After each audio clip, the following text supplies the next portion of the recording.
¿Qué tal? Buenas noches. Bienvenidos a Espiral. 7 de cada 10 trabajadores mexicanos se encuentran en ese territorio nebuloso llamado informalidad económica. Lo mismo ocurre con los negocios. 8 de cada 10 unidades económicas no están regulados en todos sus flancos. Esto está produciendo que la economía mexicana tenga, digamos, mucho peso muerto, que la riqueza que produce, mucha de ella se va por las coladeras y otra resulta que acaba quedándose en manos de muy pocos. Crece la corrupción, no mejora la productividad, los salarios se quedan estancados, el poder adquisitivo no avanza. En fin, la informalidad es uno de los problemas centrales que responden a la pregunta ¿por qué México no crece? Merecería ser atendida y, sin embargo, las políticas para atacar la informalidad no han tenido éxito y me atrevería a decir, ni siquiera han sido formuladas. Ese será el tema de esta noche, la economía informal mexicana. Comenzamos.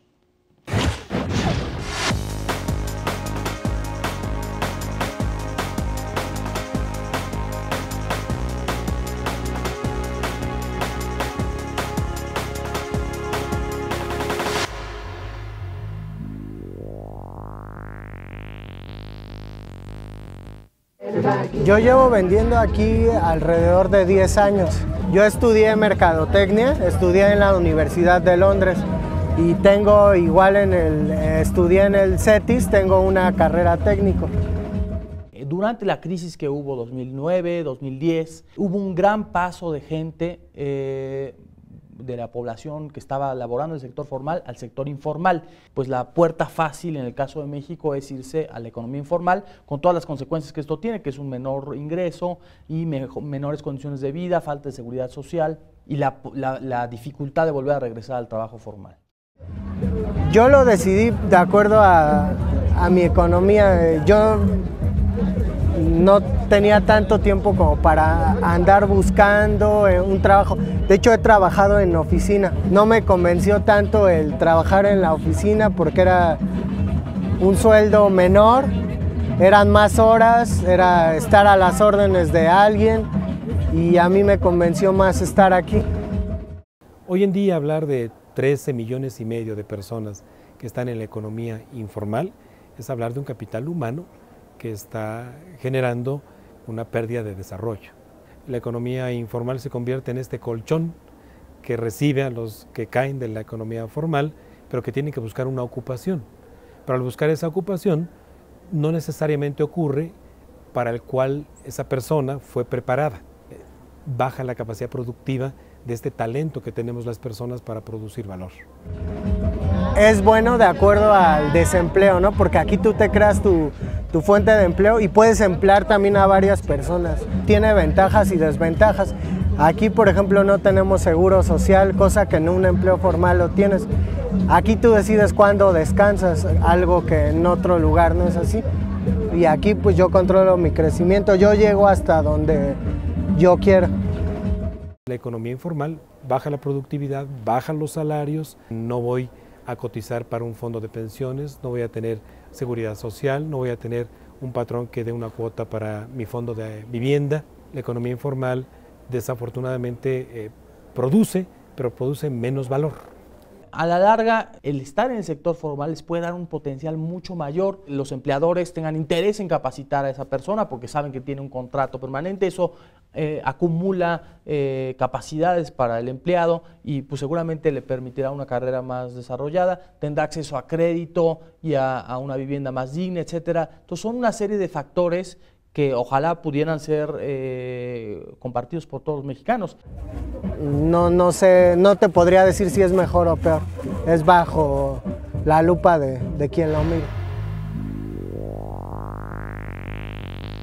Para hablar de este lastre que pesa tanto sobre nuestra economía, hoy hablaremos de la informalidad.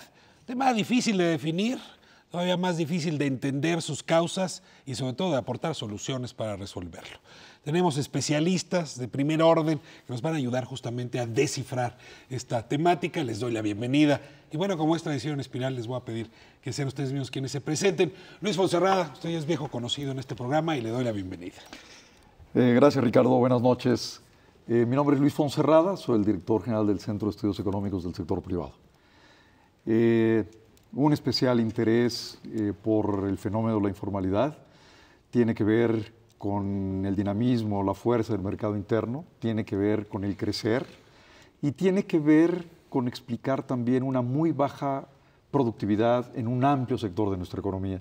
Entonces es un fenómeno que está vinculado a estos temas y que es crítico entender, conocer y resolver para poder crecer. Vamos a sacarte jugo, Luis, como lo hacemos normalmente que te sientes en esta mesa. Con mucho gusto. Me da mucho gusto. Y tenemos también a Marlon Aguilar. Me da muchísimo gusto que nos acompañe. ¿Qué tal, Ricardo? Buenas noches.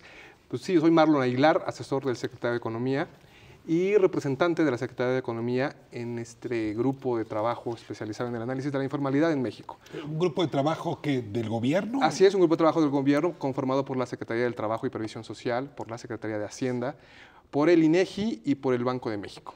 ¿Tiene publicaciones ese grupo? Porque no tiene, sabía yo de su existencia, me llama la atención. Así es, hay productos que entregamos, digamos, cada año, por lo menos el del año pasado ya tenemos una metodología de cómo identificar de mejor manera, medir de mejor manera la informalidad, ¿sí? Y son productos que hemos desarrollado en el marco de un sistema, que es el Sistema Nacional de Información Estadística y Geográfica. Vamos a hablar con usted, Marlon. ¿Cuánta responsabilidad tiene el Estado, el gobierno, en que perdure la informalidad o el resto de la sociedad? ¿O cómo puede haber una colaboración para formalizar tantas actividades en el país? Así es. Pablo Cantillo, me da muchísimo gusto que esté aquí con nosotros. El gusto es mío, Ricardo, por la invitación y pues muchas gracias y muy agradecido. Paulo Cantillo Gómez, soy coordinador de investigación y análisis de la empresa de consultoría Contorno, Centro de Prospectiva y Debate. Soy magíster en políticas públicas del CIDE y bueno, muy interesado en estos temas, sobre todo desde la perspectiva de la juventud, porque como los costos sociales que implican la informalidad, todo lo que implica la desprotección social, todo lo que implica el hecho de no poder generar esquemas de protección para los empleados. Entonces, muy importante el análisis de estos temas. Ya lo vemos, Pablo, pero entiendo que las víctimas más severas de la informalidad son jóvenes y mujeres. Es correcto, de ahí la importancia del análisis de este tema y precisamente la intención es poder, digamos, aportar un poco a raíz de un documento que se publicó en el diario 24 Horas a raíz de lo que implican los problemas estructurales del mercado interno y de la informalidad. Un gran texto que recomiendo, de su autoría y que francamente me entusiasmó incluso para armar este programa. Entonces, me da mucho muy gusto amable por tu invitación y aquí estamos para aportar. Y bueno, tenemos a Marco Cancino, me da gusto tenerle aquí, del SIDAC. De SIDAC, muchas gracias. Ya casi tiene silla fija aquí en SIDAC. SIDAC, sí. Yo soy Marco Cancino, soy investigador de SIDAC. De hecho, mi área de especialización dentro de SIDAC ha sido el tema de finanzas públicas y entender justamente cómo la estructura del gasto público afecta a todas las esferas, no solamente a nivel público, también de lo gobierno, de lo administrativo, etcétera, sino también en la esfera privada en este sentido. ¿Por qué ese interés? ¿Por qué es nuestro interés y un interés personal este tema de la informalidad? Finalmente, gran parte de la población en México vive en esa circunstancia y parece ser que las reglas o el diseño institucional en este país hace mucho más factible que gran parte de esa población se vaya a ese tipo de actividad. Marco, según datos, y con eso abro boca para el debate, 7 de cada 10 trabajadores en nuestro país están en algún grado de informalidad. Y 8 de cada 10 negocios, unidades económicas, están sometidas a algún grado de informalidad. Es decir, no es un gran número, es la gran mayoría, es aterrador. Ahora, sí, antes de regresar a estas cifras, que me gustaría que me dijeran si son ciertas o no, ayúdenme a definir, porque informalidad puede haber en el trabajo, en el registro ante Hacienda, informalidad en la propiedad de la tierra, informalidad, en fin, frente a los mercados. Yo quisiera que me ayudaran a definir qué es eso de la informalidad como conjunto, cómo poder definirla desde sus propias palabras. Muy bien, yo creo que en términos generales podríamos decir que una unidad económica informal es aquella que en sus actividades no se adhieren a ningún marco normativo. A ninguno. Sí, a ninguno, ¿sí? O que no reciben, que están excluidas de los beneficios del marco normativo, ¿sí? Entonces, o no se someten a uno, o no reciben los beneficios que pudieran Cuando alcanzar. habla de unidad, ¿habla también de seres humanos? No, hablamos nada más de unidades económicas que podrían ser hogares o empresas. Ok, pero las personas no pueden ser consideradas No. como agentes informales. No, hay un indicador de la informalidad que podemos determinar como la ocupación. Entonces, cuando hablamos de la ocupación en el sector informal, ahí es donde entran las Yo personas. puedo ser un trabajador informal. Sí, por dos causas. Una, porque está trabajando en una unidad económica informal. Y la segunda, porque tiene una relación laboral informal. Esto quiere decir que puede estar en el sector formal, pero no tiene los beneficios, por ejemplo, de la seguridad social. Ya, Entonces, esta es una relación de trabajo cuando la empresa- informal, así es, aunque puede estar en una unidad económica formal. Cuando la empresa me contrata por abajo, me da dinero en efectivo, Así no me es. quiere inscribir al Seguro Social, Así es. eso Eso provoca también informalidad. es una... Y adicionalmente, a no estar en el seguro social, efectivamente, tampoco puede tener derecho a vivienda a través de Infonavit. Y tampoco puede, porque tendría que hacerlo de manera voluntaria, lo que es mucho más difícil, aportar recursos para los fondos para el retiro. Entonces es retiro, es vivienda y es servicios médicos. Pero hay otro aspecto muy importante, tal vez muy importante, que es el que tampoco se pagan impuestos, ni en estas empresas, ni por las personas que trabajan de esta manera, ¿no? Pablo. Igualmente, aunado a lo que han dicho acá los dos compañeros, está el hecho de los bajos ingresos. Las actividades informales o precisamente el problema estructural de la informalidad lleva a que la capacidad adquisitiva, que el poder adquisitivo de las familias que están representadas en este sector sean de las más bajas de la economía. Entonces, no es solamente vivienda, no es solamente términos de seguridad social en salud, sino también el goce de corto plazo que tiene que ver con los bajos ingresos debido a la baja productividad de las actividades que se generan en el sector informal. Ahora, no nada más es vivienda, puede ser que acceso a crédito te disminuye calidad de vida. Pero entonces lo que estamos hablando aquí es que debe de haber una serie de requisitos formales, por decirlo así, que deben de ser cumplidos, y si no se cumple uno o varios, entonces entra en ese criterio de informalidad. Correcto. Ya sea por parte de la empresa que no los cumple o por parte del trabajador que acepta también participar dentro de una relación laboral con una empresa que no está cumpliendo alguno de estos requisitos. Sin embargo, también estamos pensando en una economía, en un país donde no hay muchas opciones laborales. En este sentido, no tienes mucho de dónde escoger. Si no tienes un seguro de desempleo, la probabilidad de que tú te vayas a un empleo, un trabajo, donde podrían estarte escatimando cualquiera de estas prestaciones, es muy alto en este sentido. Y por consiguiente, pues es mucho más probable que un porcentaje mayor de la población esté expuesto a cualquier tipo de estas faltas, por decirlo así, normativas en este sentido. Yo creo que coincidiría parcialmente contigo en términos de no cumplen con la norma, tal vez no están fuera de la ley, porque si no sería una actividad completamente distinta, ilegal, ¿no? Ya lo perseguiría alguien más, si puede hacerlo. Pero finalmente no están cumpliendo uno o varios de esos requisitos.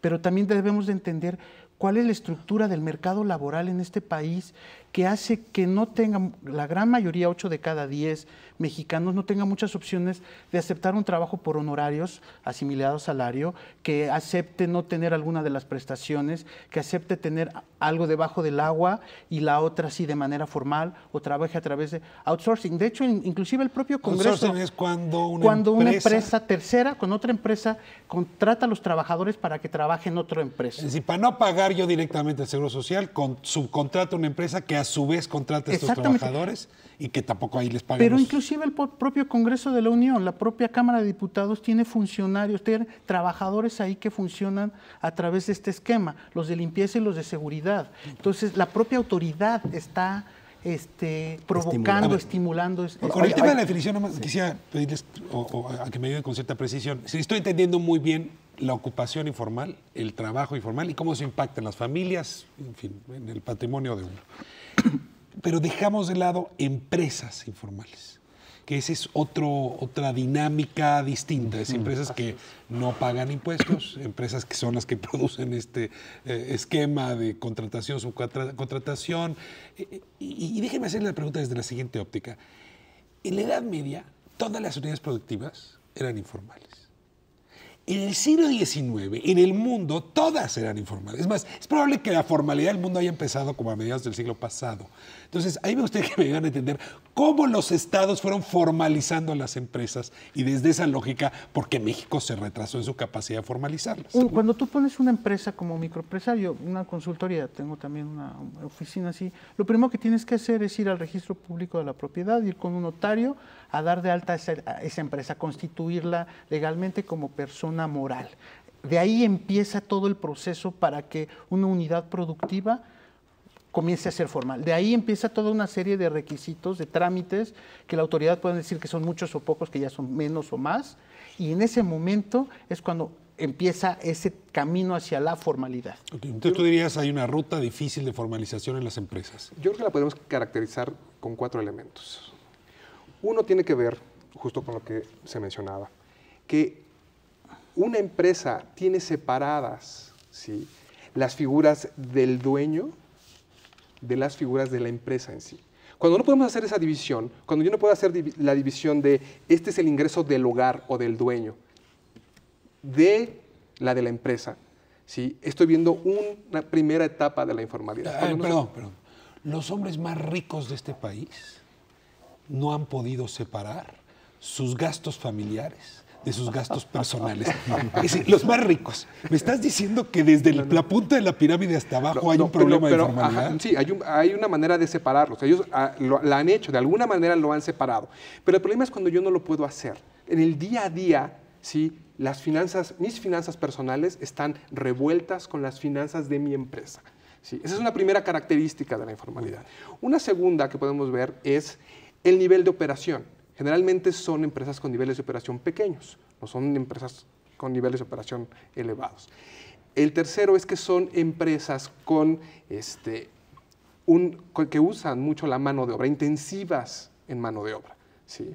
No usan técnicas... Perdón que está siendo muy interesante, Manuel.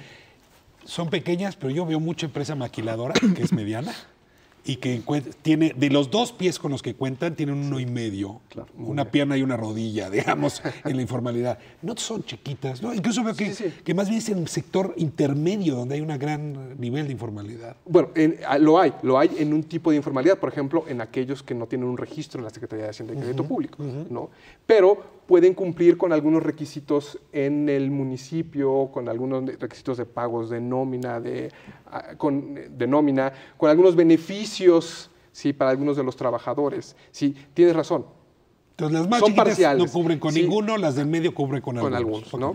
Y otro tercer punto es, bueno, son intensivas en mano de obra y en procesos un poco rudimentarios, ¿sí? Y la cuarta que yo diría es que están en mercados no regulados, ¿sí?, y donde hay mucha competencia. ¿Cuáles son los mercados no regulados? No, por ejemplo, no sé, el que vende comida en las esquinas. El comercio informal.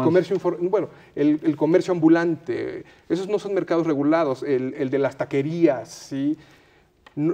Están tan atomizados, ¿sí?, que uno no aplica una regulación. Ahí, ¿no? Agreguemos a la definición de empresas, sociedades económicas informales. Luis, Pablo. Yo creo que una buena pregunta es, ¿qué impide que una empresa al nacer sea formal? Exacto, era lo que me refiero. ¿Qué impide que una empresa al nacer se vuelva formal? Exacto. Es una gran pregunta que responderemos en el próximo bloque, ¿no? Me esperan aquí, quédense con nosotros. Volvemos en un minuto.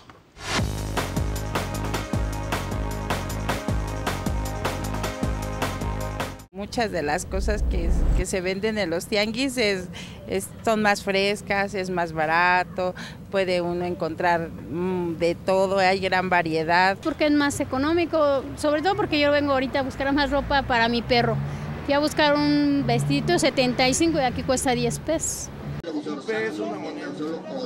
Tengo alrededor de 2 años trabajando para esta empresa, en la cual es una cadena de tiendas que tiene alrededor de 60 tiendas en toda la República y la mayor porcentaje es aquí en el centro. Yo creo que aquí en el centro sí le da una mala imagen a lo que es a los locatarios que ya estamos 100% establecidos. A lo mejor no tienen los recursos para ponerse o establecerse en un local. Desgraciadamente se vienen a establecer donde nosotros sí pagamos una renta, donde pagamos impuestos y desgraciadamente así es esto.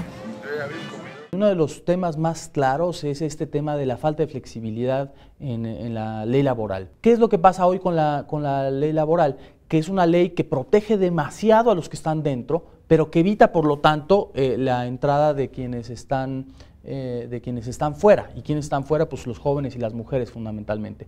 Entonces, lo que se busca aquí no es desproteger a los que están dentro, sino dar certidumbre a las empresas. Si la ley se modificara de tal forma que los incentivos estuvieran claros, las empresas tendrían más incentivos para contratar gente.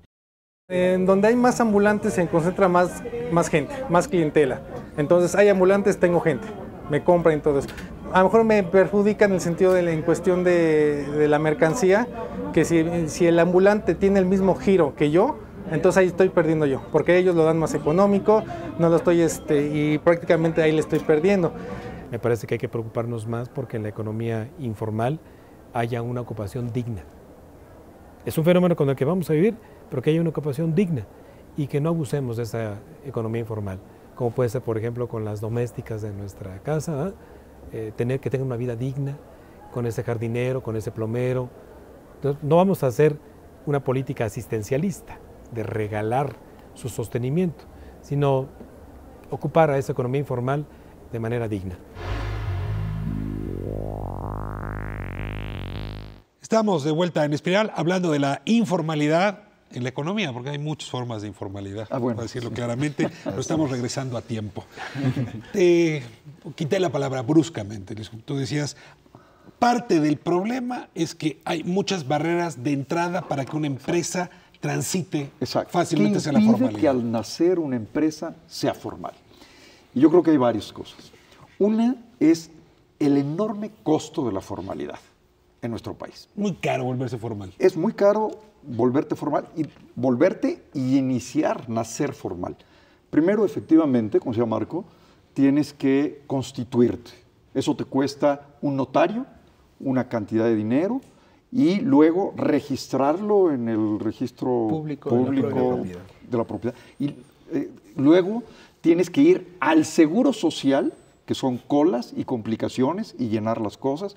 Luego tienes que darte de alta en Infonavit, y luego tienes que ver si le entras a Consar o no, para hacer aportaciones para el retiro.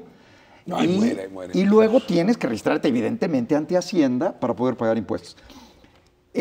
¿No será que el Estado no quiere tener empresas formales? Bueno, el registrar a un trabajador en todo esto y hacer de una empresa formal te cuesta 60% más que su sueldo. Es decir, si a alguien le paga 100 pesos, el hecho de ser formal al mes, por ejemplo, te cuesta 160 pesos, 60% adicional sobre tu costo de mano de obra. Esa es una. Pero luego tienes una complicación para pagar impuestos muy alta.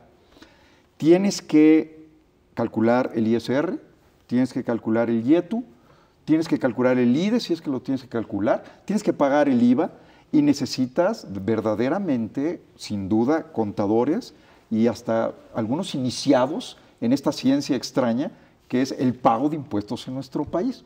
Un ejemplo, el BID, en un análisis que hizo, encontró que las horas que requiere una pyme para cumplir su responsabilidad fiscal en un año son, no me acuerdo la cifra, pero es más de 350 horas al año. En los países desarrollados, de la OECD y otros, es de 140 horas. Resta evidentemente competitividad por los gastos y por todo este costo a cualquier empresa que quiera competir con una extranjera. Es uno de los temas. Me arrojaste un nivel de angustia que ya casi me lanzas a la informalidad. Lástima que en mi caso no se pueda. Pablo. Sí, Ricardo, mira, y aparte de esto que acaba de mencionar Luis, es lo que hace que muchas empresas hagan el simple análisis costo-beneficio de decir, bueno, ¿en dónde me conviene estar mejor? ¿En dónde me conviene permanecer o desarrollar mis actividades económicas? Entonces, en ese sentido también podemos poner otra variable que quizás complejizaría un poco más este asunto, que es el asunto de la corrupción.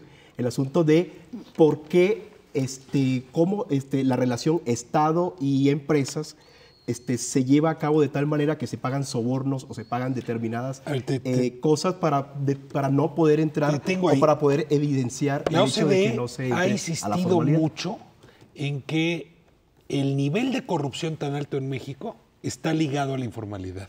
Te pediría que desarrollaras más ese argumento. No, precisamente el hecho de que, bueno, digamos, una de las definiciones precisas o el enfoque de salida que llaman de la informalidad es el hecho de que las empresas y los agentes económicos hacen un análisis costo-beneficio.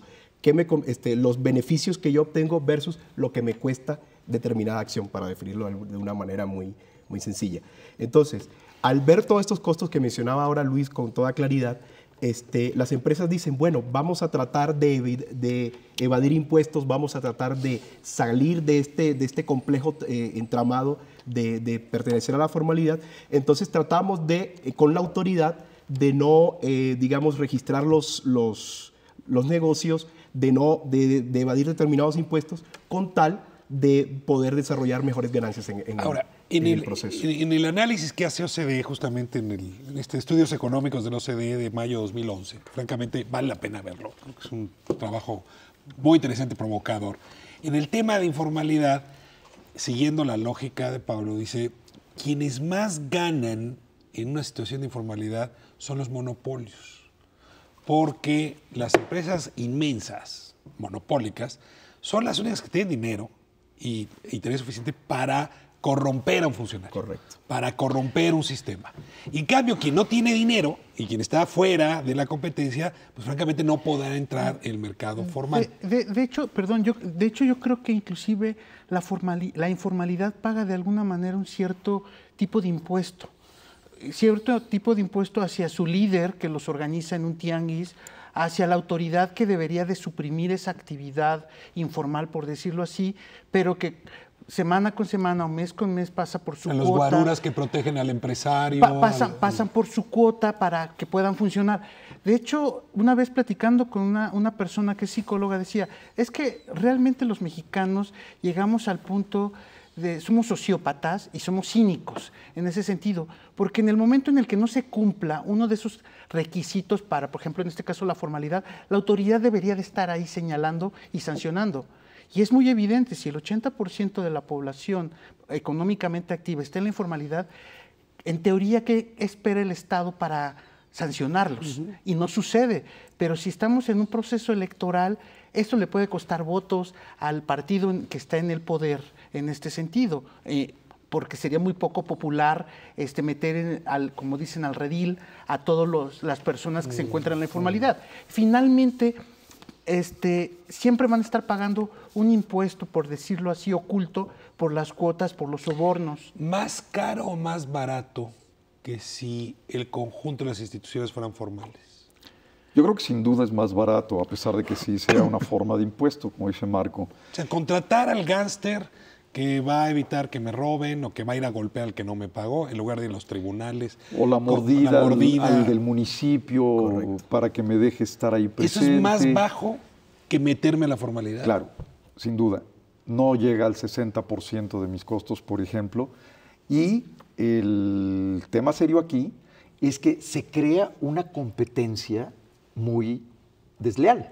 A ver quién es más bonito. Frente a los regulados y los no regulados. Es decir, la tiendita que tiene un hombre en la esquina frente al puesto que está enfrente no tiene costos, puede dar más barato y eventualmente se da una competencia que es absolutamente desleal porque tienes que pagar impuestos, etcétera, etcétera. Tengo un ejemplo clarísimo. Había una persona que conocía fuera de la universidad donde estudié que vendía tacos afuera. Ella empezó siendo funcionaria de la delegación, que era inspectora de la vía pública y de repente ella, con la experiencia, aprendió cómo evadir la ley en ese sentido, cómo no cumplir la norma. Inmediatamente ella puso su puesto y pues a mí me alimentó toda mi carrera, y justamente porque ella sabía cómo evadir a la autoridad. Pero ¿cómo vas a decir que eres socio de tu...? No, le debo unos 20 kilos de solamente. Voy a mover el tema hacia las implicaciones, las consecuencias. Ya ustedes están moviéndose hacia las propuestas, pero quiero detenerlos con las propuestas y pedirles que me ayuden a entender las implicaciones. Y tengo aquí una lista larga. Dicen que la informalidad afecta productividad, recaudación, crecimiento per cápita, es decir, lo que crecemos las personas en nuestro ingreso con un año con... Correcto. Que afecta la educación, afecta la seguridad, afecta el acceso al crédito, tiene costos familiares importantes, tiene costos en prestaciones sociales.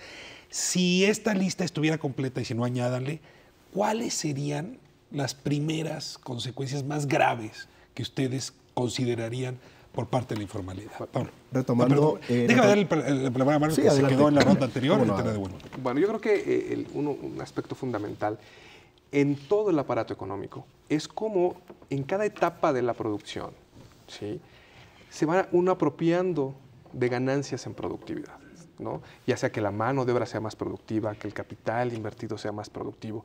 Pero cuando uno ve al aparato productivo formal, ve De cómo un tramo a otro de la producción se van hay adquiriendo ganancias. pequeñas ganancias en productividad. Así es. El punto es que en el sector informal, esas ganancias, si es que las hay en algunos, se pierden. Nunca nadie se las apropia, ¿sí?, si es que llegan a ver. ¿Sí? En algunas actividades ni siquiera hay No, pero mayor la señora de los productividad. tacos se llevó las Sí, ganancias, ¿no? así es, pero nunca, Mandó un nunca se, hijo a Europa, pero sí, nunca se seguramente. trasladaron a otros elementos de la cadena de valor, por decirlo de alguna No manera. se comparten Así es. ampliamente. Y eso es lo que el aparato productivo formal, ¿sí?, realiza. Y es lo que, en estricto sentido, buscan las políticas públicas, ¿sí?, que en cada eslabón de la cadena de valor, ¿sí?, haya este tipo, se detonen. El principal problema, la informalidad daña la productividad de un país, las ganancias Así es. en productividad de un país, y entiendo que sin ganancias de productividad, entonces no hay ganancias en salario, lo cual me permitiría decir que pega el salario. Pablo. Correcto. Tan es así lo que acabas de decir, Ricardo, que datos del INEGI por quinquenios aquí en México nos dicen de que el poder de compra, el poder adquisitivo de las familias prácticamente no ha crecido. Nosotros miramos... Punto 66 anual en los últimos 10 años. Tengo el dato, punto 4 del 96 al 2000 decreció. Un punto creció entre el 2001 y el 2005 y entre 2006 y 2010 decreció 1.5. Haciendo la sumatoria simple en estos 15 años, en tablas, o sea, prácticamente no ha crecido o se ha disminuido levemente. Entonces, este lastre de la informalidad lo que lleva en el fondo y digamos como consecuencia de mediano y largo plazo es el hecho de que el poder de compra de las familias no pueda aumentar. Esto también se corrobora con otros datos que dicen que cerca del 80%... ¿Eso se debe a la informalidad? No, a ver, el problema estructural, o sea, es un problema que frena realmente toda una serie de situaciones que ustedes han mencionado aquí, el asunto fiscal, el asunto de la regulación laboral, pero lo que hace referencia es al hecho de que al haber esta estructura, no se permite que se aumente la productividad de los trabajos, y al no aumentar la productividad de los trabajos es imposible que, digamos, los salarios reales puedan crecer superior al el nivel de, digamos, de precios. Entonces sí, hay una causalidad, informalidad, falta de productividad, falta el incremento Correcto. del salario, Esa es por la lo cadena. tanto no hay una mejora en la calidad de vida. Correcto. Yo tal vez no estaría del todo de acuerdo en términos de tal vez en el sector informal sí existe, de alguna manera se genera valor agregado. Tal vez no es el mismo valor agregado que en la actividad formal. Me explico, ¿por qué? Porque en el sector informal tal vez la adquisición de tecnologías o de procesos productivos sean mucho más ineficientes. O sea, no son tan tecnificados, no están tan bien diseñados, son mucho más artesanales, por decirlo así. Es una economía medieval. Es una economía medieval, pero que sí tiene finalmente un nivel de valor agregado per se. Si no, no estaría la población ahí. El único punto es que como es un valor agregado mucho menor que en la economía formal, pues lógicamente en el momento que además no pagan impuestos no se puede agregar, no se puede gravar ese valor agregado, que es el IVA, por ejemplo, o tampoco como no hay una utilidad porque no se lleva un registro contable en términos de cuánto estás invirtiendo, cuánto vendes y cuál es tu utilidad, ingresos menos gastos y tienes tu utilidad, vas a pagar impuestos sobre la renta, o ahora YETU, que es sobre la venta. Entonces, lógicamente, si se reduce el valor agregado en un sector económico, sector productivo, que tiene niveles de valor agregado bastante bajo, que produce muy poco, que no tiene innovación, que inclusive tiene que ver con cuestiones ilegales, en ocasiones con el tema de piratería, etcétera, el que no se genere más valor agregado y además no se pueda gravar, finalmente deteriora no solamente el incremento en el avance tecnológico, en el desarrollo del país desde ese punto de vista, sino también tienes problemas desde el punto de vista recaudatorio. Pero insisto, esto existe porque se permite, porque es posible. Vamos hacia allá. A ver, ya abarcamos la informalidad, digamos, de el principal bien que tenemos la gran mayoría, que es nuestro trabajo. Es decir, no habremos heredado ni seremos ricos, pero el trabajo es una forma de adquirir capital. Hay informalidad ahí. Hay informalidad en las unidades productivas, en los negocios. Y yo quisiera que abordáramos el tercer tema, la informalidad en la propiedad de la tierra. Que ese es otro gran drama, ¿no? Los grandes cinturones de miseria, las grandes colonias populares que fueron invadidas y que no tienen servicios, no hay manera que el valor crezca, en fin, la tierra y su informalidad. Otra vez te toca a ti y otra vez me voy a corte. Nos vemos un momento para que Luis abra el siguiente bloque, ya se volvió moda. Quédese con nosotros, regresamos.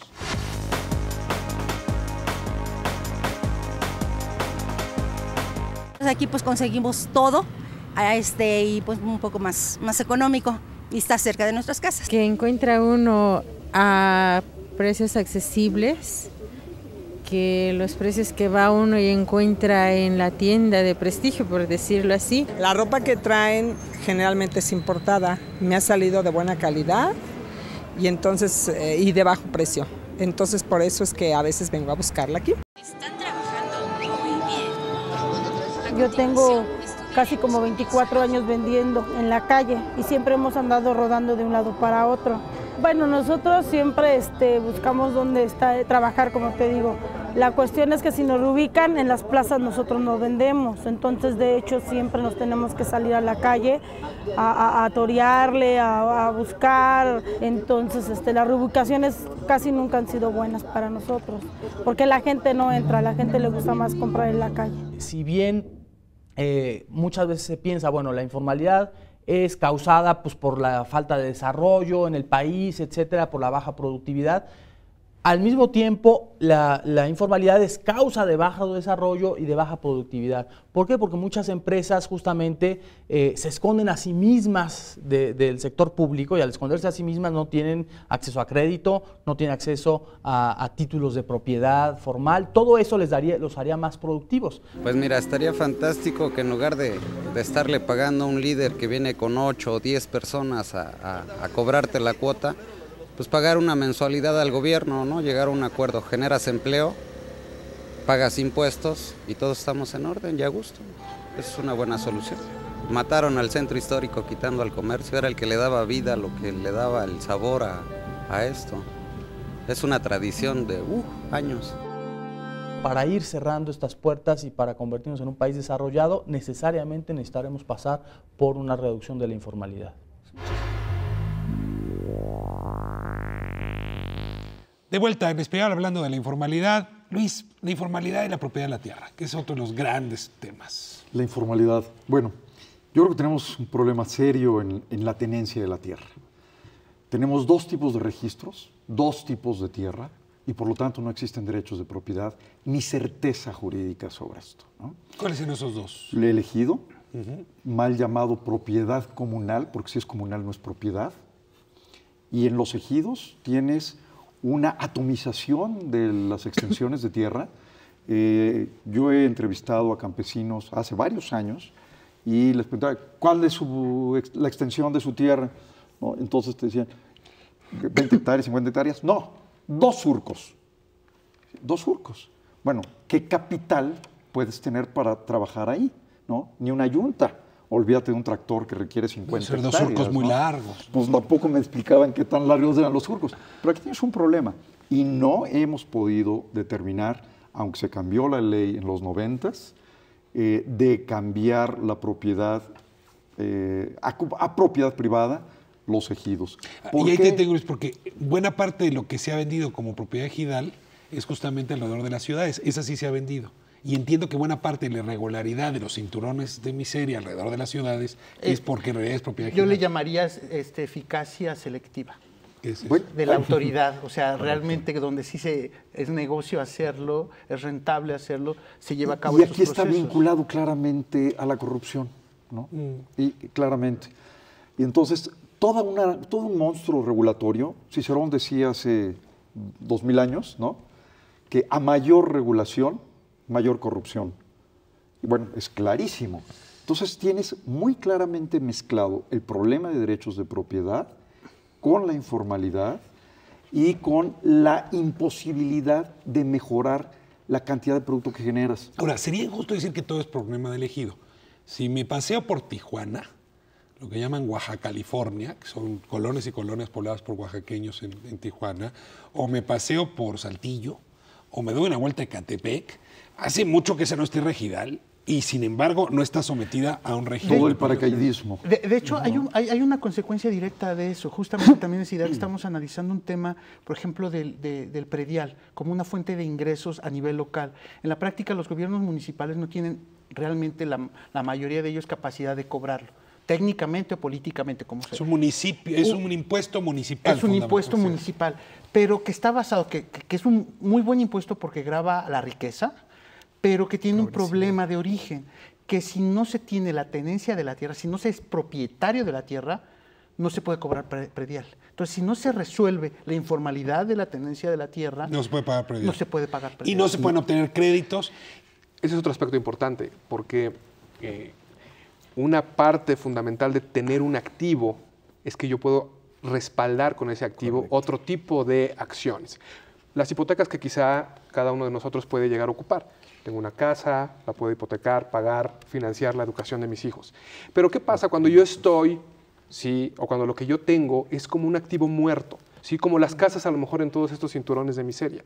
Hay ahí construcciones, se han edificado viviendas y sin embargo no son sujetos. Si llego al banco me dice, ¿dónde vive usted? No, mire, ahí no. No tiene valor. Ese es el a punto. ver sus escrituras, ¿no? Bueno, empezando por eso, pero incluso teniéndolas, ¿sí?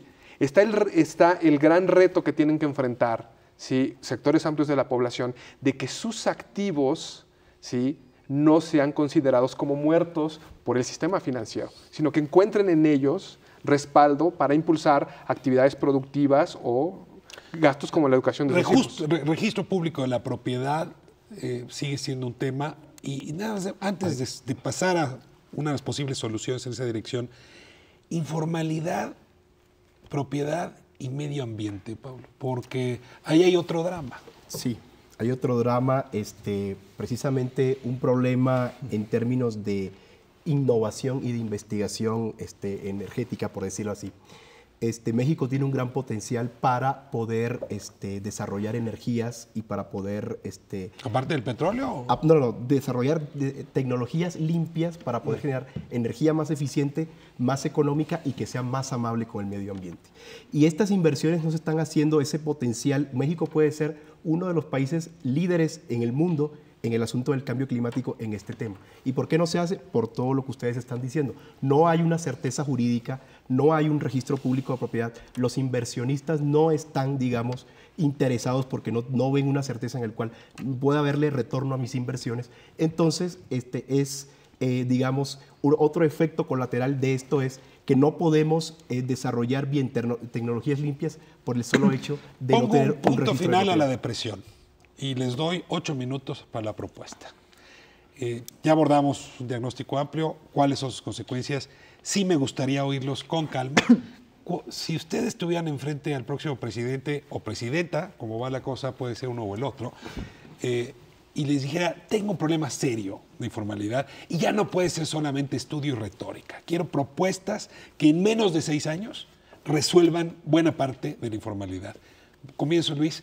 ¿Qué le dirías en síntesis a ese jefe del Ejecutivo? Déjame introducir una variable que nos faltó para explicar el por qué una empresa no puede llegar a ser formal o qué la limita para ser formal cuando se inicia.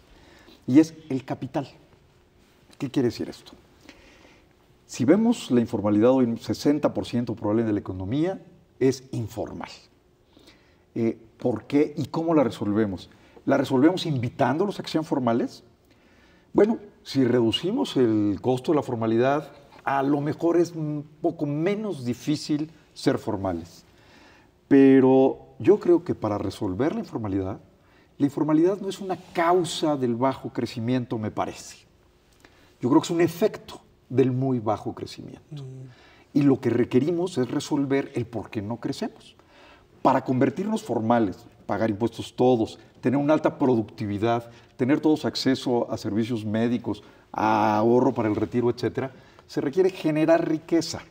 No hay otra, no hay recetas mágicas, no hay redenciones instantáneas, ¿no? Entonces, ¿y qué requerimos para eso?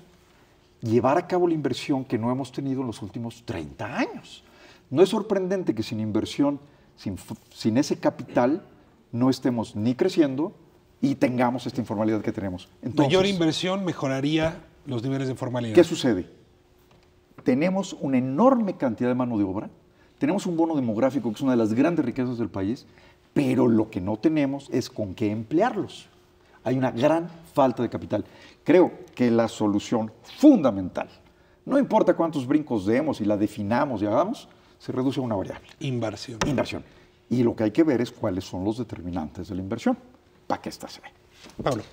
Mira, y perdón, es que ya nos provocó diciéndonos que la informalidad no causa falta de crecimiento, pero hay otras hipótesis que dicen no, la informalidad podría ser la causa de la falta de desarrollo. La puede es un círculo. Continuar. Es un asunto circular que lo uno causa lo otro, o sea, lo uno es consecuencia de lo otro. Entonces no se puede hablar, tendríamos que ser muy finos e investigar bien en cuanto a qué, digamos, en qué términos de magnitud, qué impacta qué en cuanto a la informalidad. Pero aquí lo más importante, yo creo, es el hecho de el Estado mexicano, sobre todo desde la alternancia, o inclusive mucho antes con los programas estos de subsidio digamos, a los pobres y todo esto, se preocupó por garantizar los derechos económicos y sociales de aquellas personas que no podían ser insertadas en el mercado laboral formal.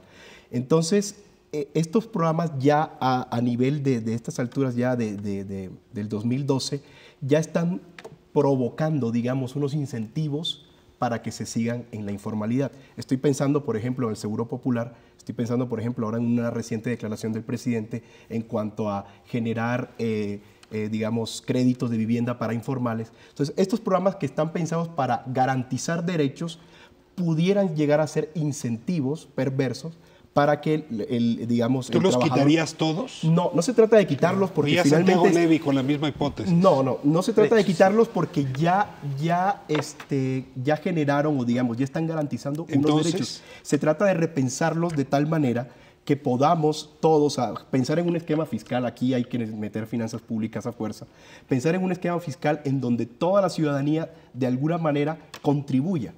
Impuestos generales pueden llegar a ser incentivos, digamos, descuentos para que se puedan, digamos, incorporar al mercado formal. Entonces, estos programas hay que repensarlos para que el financiamiento pueda llegar de todos. Marco, y piensa que sigue todavía mal, ¿no? Sí, estoy viendo así, estoy siendo bastante... Yo pensaría en un tema, creo que como incentivo en el corto plazo podría funcionar. Bueno, primero una decisión política por parte de la autoridad responsable de decir, si esto no es correcto, actuar, ¿no? Yo puedo estar viendo que en la autoridad local están formalizando a los deredere en la calle y les dan su... Los viene, y les dan su credencial. O sea, le están dando un derecho de propiedad a un pedazo de calle a una persona para que pueda cobrar una cuota de seguridad. Ahora tienen cara de parquímetro, ¿no? Ahora ya es en algunas delegaciones. Pero tal vez en el primer paso, nosotros decimos a veces en SIDAC, alíneame los incentivos. ¿Cuál podría ser? Tal vez un seguro de desempleo podría reducir la probabilidad de que en el muy corto plazo alguien que se quede sin trabajo, su primera opción sea ir al mercado informal, al sector informal. Tal vez podría ampliar el proceso de que no... ¿Seguro de desempleo podría de alguna manera tener un periodo de Tienes una propuesta más. Para amortiguarte. Otro tema también sí tiene que ser la simplificación de la constitución de una empresa, pero también de la operación desde el punto de vista fiscal y desde el punto de vista patrimonial. Mejora regulatoria. Bueno, yo coincido completamente con Luis, ¿sí? En el sentido de que tenemos que generar riqueza, ¿sí? Es algo fundamental. Pero creo que una parte también importante que está limitando, sí, la capacidad de la economía, es que hay muchas, esta palabra que usamos los economistas, externalidades negativas de coordinación. ¿sí? ¿Qué quiere decir? Que en una esfera está el gobierno federal, en otra esfera está el gobierno estatal y en otra esfera está el gobierno municipal. Y pareciera que solo estamos incrementando costos, ¿sí? Uno sobre el otro, al empresario, ¿sí? A la economía doméstica, a los hogares, lo que tienen que pagar. Yo creo que sí es importante la reforma regulatoria, pero por sobre todas las cosas es la coordinación que debe de existir en los 3 niveles de gobierno. O sea, la falta de coordinación sería motor de la informalidad. Así es. Ahora, este grupo de trabajo debe traer ya una propuesta para adelante. Bueno, lo que traemos Diría, si me quedara con esto es desaparezcamos el federalismo, pero supongo que no es tu propuesta. No, pero yo creo que lo que ahorita el grupo de trabajo hace es analizar el fenómeno, tratar de caracterizarlo, medirlo. Y una vez que lo podamos cuantificar, medir, entonces a partir de ahí empezar a diseñar las políticas públicas. El reloj corre y se nos fue el tiempo. Lo lamento enormemente. Inversión me quedo, todos con solución. Intergubernamental también entre los programas de gobierno federal. Les agradezco de veras mucho, el tema es inagotable, pero les agradezco la formalidad con la que trataron el tema, donde merecemos todos, porque es la única manera de empezar a cambiar una economía que podría dar para mucho más y que no lo está dando. Nos vemos próximo miércoles. Gracias. 9:30, 11 TV México. Gracias por habernos permitido entrar a sus hogares.